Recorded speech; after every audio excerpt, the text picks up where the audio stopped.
ఇది కొంచెం బాగా వేగాలండి. స్మెల్ ఉండకుండా పచ్చివాసన లేకుండా ఉంటే కర్రీ అనేది చాలా టేస్టీగా ఉంటుంది. మీకు ఒకవేళ ఇలా ఆనియన్ వెల్లుల్లి అక్కర్లేకపోతే అది లేకుండా కూడా సేమ్ ప్రొసీజర్లో మనం చేసుకోవచ్చు.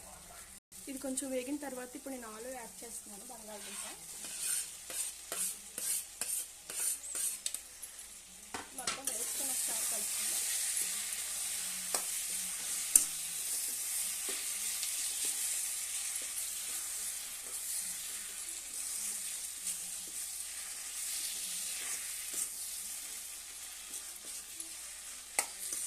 ఓకే, ఈ విధంగా తయారయ్యింది కదా.